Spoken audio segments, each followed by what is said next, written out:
A little update on the cut and some thoughts is that I've had less food noise than ever. I am such a natural eater. I love food, and I know everyone says that, but when I quote unquote bulk, that's me just allowing myself to eat what I want while still trying to be healthy.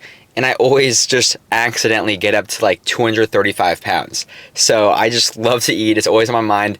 I go to bed thinking of breakfast the next day.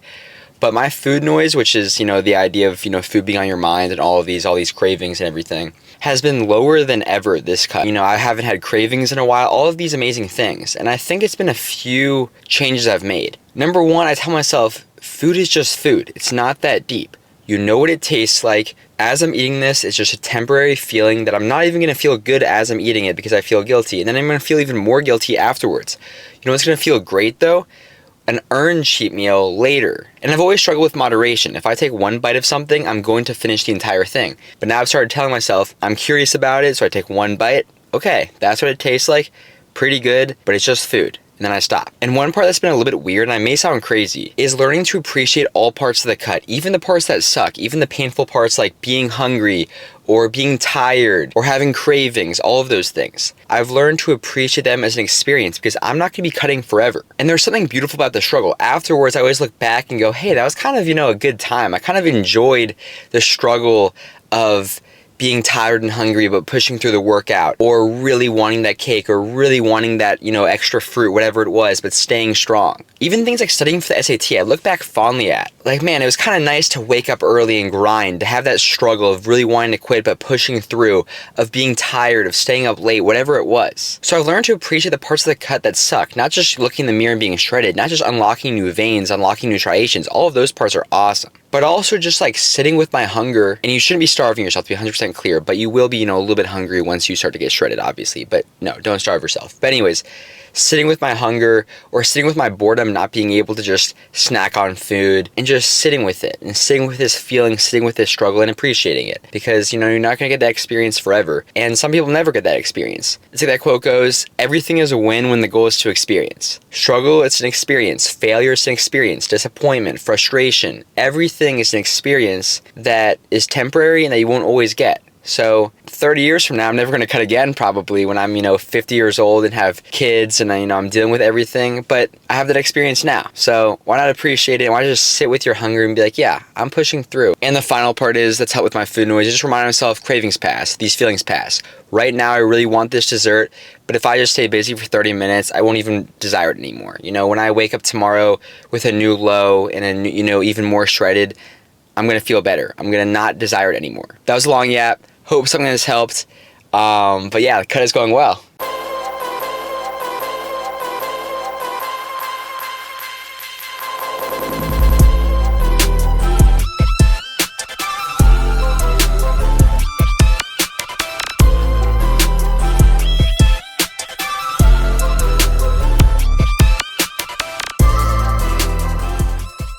Alright, what's up, Panko fam? It's Shoulders and Arms Day, aka Sharms Day, and I'm super excited. We're going to be getting a sick bicep, tricep, and shoulders pump. So, really appreciate you joining me, and let's get right into it.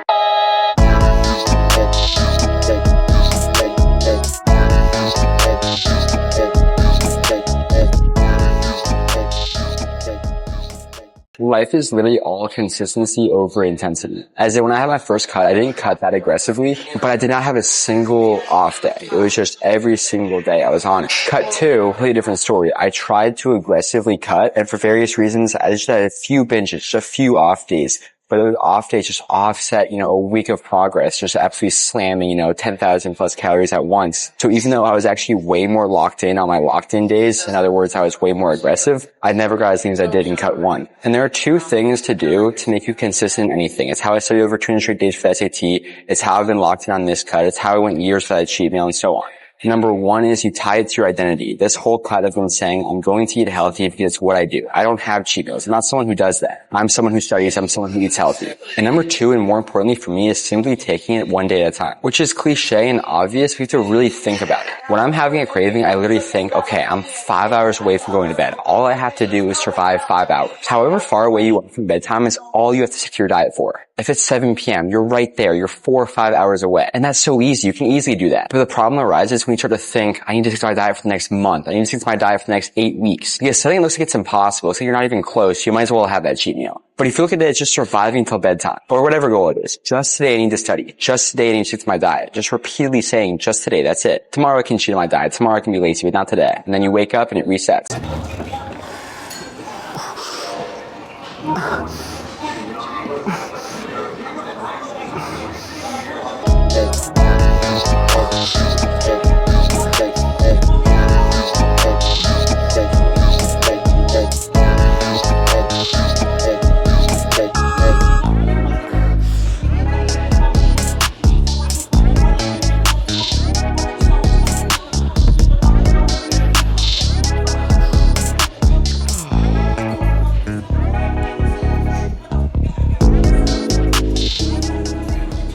I love machines and equipment that are set up so you can look at yourself in the mirror while you hit the set. It locks me in so much more. It feels like you're failing someone. You're failing yourself when you aren't pushing with maximum intensity while looking at yourself in the mirror. Which is true, you are letting yourself down every time you don't do anything with your best ability.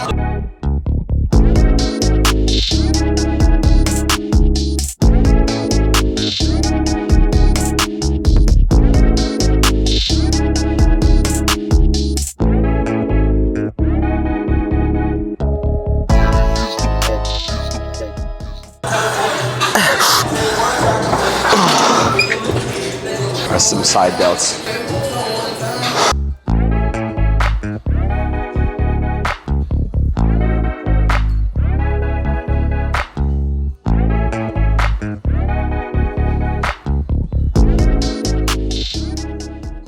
Too light for a warm-up set.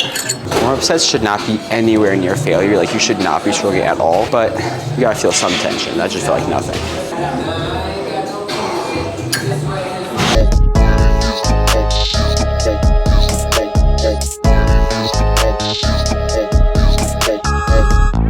I absolutely love this machine for side delts because this stomach part of the seat really locks you in, and you can just fully stay still, lock yourself in, and isolate those lateral delts, which, as everyone knows, is one of the hardest muscles to actually hit and feel.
Something a lot of people ask me is, Max, I really want this goal, but what happens if I achieve it and I don't feel fulfilled? What do you do when you chase a goal that you think will make everything good, everything happy, and then it feels good for 5 seconds and it's over? What do you do? Do you just keep chasing new goals? Do you just keep doing it? Do you just set another goal and go for it? And I get this from people who are either A, chasing a goal and are worried about this happening, or B, have repeatedly achieved goals in their lives, repeatedly achieved these amazing things, thinking it would fulfill them, thinking it would make them happy, and then it hasn't, and they're concerned about that.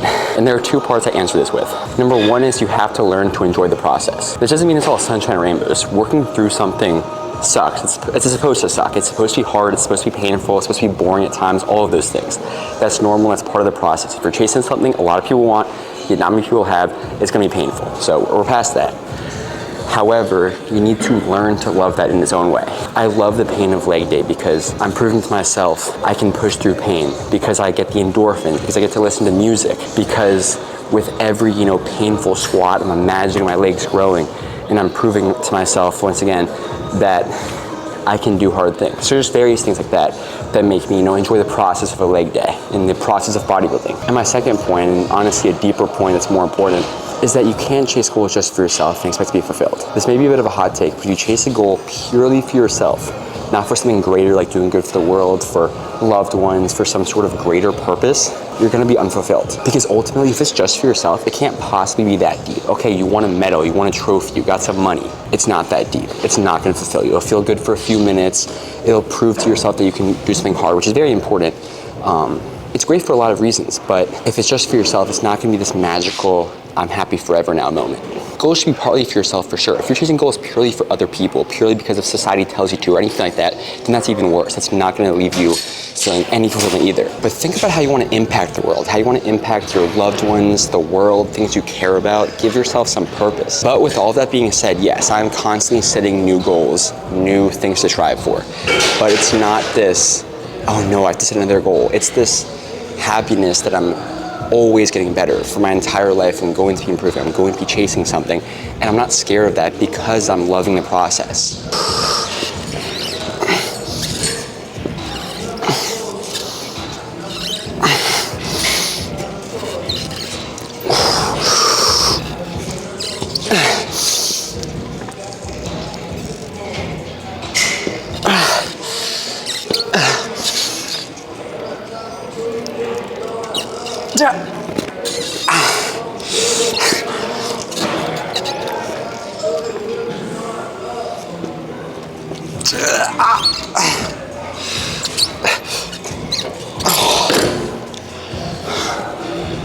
I've heard a lot of people say they don't want to do preacher curls because they've seen those videos of where someone, does too heavy weight and it like splits their bicep, like tears it off. That is absolutely terrifying, but you're gonna be fine. You can do preacher curls to failure if you're just smart about it. And by being smart about it, I just mean do a weight you can control up and down, and you'll be fine.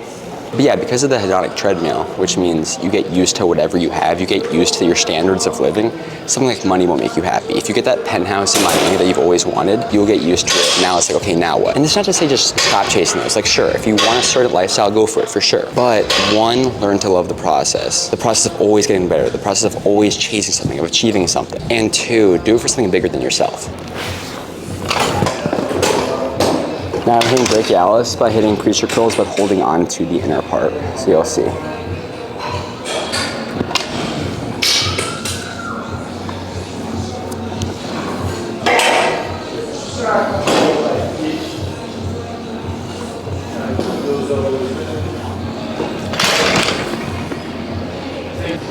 It's funny how huge the preacher curl machine makes your arms look.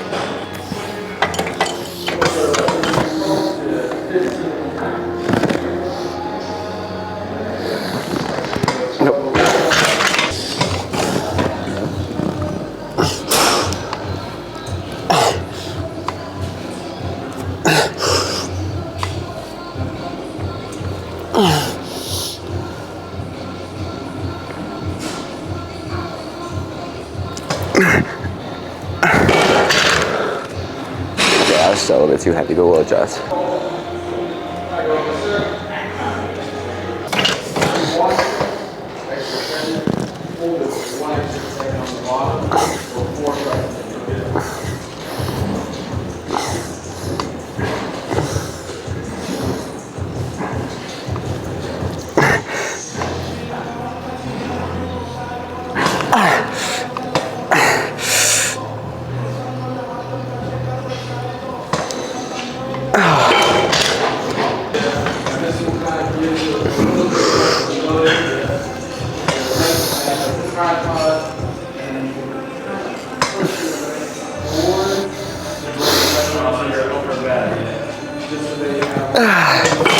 Triceps, starting with my favorite, just double cable extension, super easy.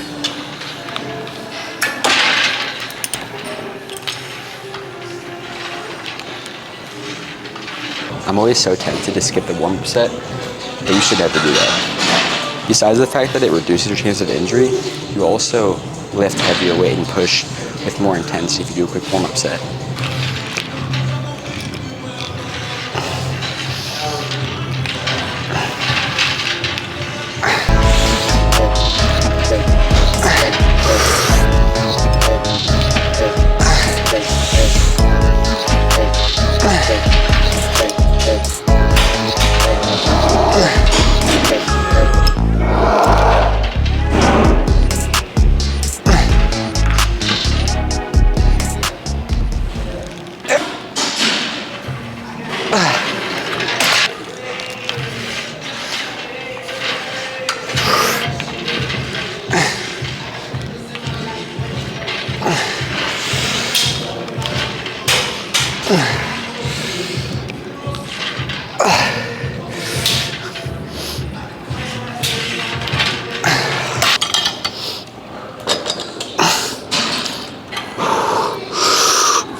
Finishing up triceps with 2 sets of overhead.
Alright, so that was a great Sharms day, great pump, feeling good. I really appreciate you joining me for the whole video. Just some more updates, you know, just thinking about what's on my mind right now. I've recently stopped having caffeine for over 8 hours before bed, which is a huge deal for a caffeine addict like me. If you know me, you know, I've been pounding 700, 800 milligrams of caffeine a day for a long time now, you know, years. I've never really prioritized sleep quality. I've always, you know, for a while gotten 8 hours of sleep, 7, 8. But only recently have I said, no, if I'm going to bed at around 11, that means no caffeine past 3. You know, but what if I work out in the evening? I can't work out without caffeine because I'm not going to progressively overload, or I'm not going to hit maximum intensity. No, actually, I've been hitting the exact same weights for the exact same number of reps, the exact same strength, the exact same intensity without caffeine when necessary. So I'm still taking caffeine for my lifts when, you know, I'm lifting at noon, but when I've been lifting, you know, past 3, I've been taking just nitric, which is just the non-stim pre, no caffeine. And, you know, with good carbs and locking in, I've been completely fine. And it's made my sleep 10 times better. It's probably part of the reason why I don't have food noise anymore and, you know, way less cravings. I'm feeling better in every way. I really, you know, suggest you try it. Don't just jump straight into that. You know, you can technically, but for a while I said, okay, no caffeine, no 4 hours before bed, which is a big deal for me, and then 5. But now I'm, you know, getting into 8 hours. I've also been maximizing time with loved ones this summer. It's actually been huge just for enjoyment, just for meaning of life, because you have to spend time with your loved ones. It's huge. But also, if we want to, you know, connect to bodybuilding, honestly, it's super huge to treat yourself to non-food treats. So instead of, you know, having that ice cream, I'm gonna have a good conversation with a friend, or instead of, you know what I'm saying. But that's obviously not why I'm doing it. I'm doing it because it's very important to spend time with loved ones. But yeah. And one last thing I want to say before I go is progress over perfection. Use the tools you have. Use what you can. In other words, I drink diet soda. I drink caffeine. I have protein bars and protein shakes sometimes. Technically, in a perfect world, I would have almost no caffeine. I would only get my protein from, you know, chicken and fish and steak. I wouldn't have diet soda. I would just have water, you know, all of these things. But guess what? It helps me. It makes the cut more enjoyable. It curbs my cravings. It makes it easier to hit my protein goals. It makes it easier to hit my calorie goals, all of these things. If you can only fit in, you know, a 45-minute workout, start with that. But don't get obsessed with making everything perfect with, you know, jumping straight into 75 hard or jumping straight into everything being perfect. Start with the basics and use certain quote-unquote hacks like diet soda to help you out, okay? Baby steps, okay? As I always say in every single video, we're headed to the top together. But we're not gonna teleport there perfectly, okay? We're gonna help each other out. We're gonna use what we can. We're gonna, you know, it might get injured on the way there, but we're gonna make it to the top, and it's gonna be one baby step at a time, all right? Progress over perfection. With all that being said, thank you so much for watching. If you want to support my page, please use code MAXP to save 10% at Define for some clothing, or Gorilla Mind for some supplements, or just don't use my codes at all if you don't need any of those things. And, you know, just I appreciate you liking and subscribing and commenting. So, yeah, much love. Stay locked in. We're all headed to the top together.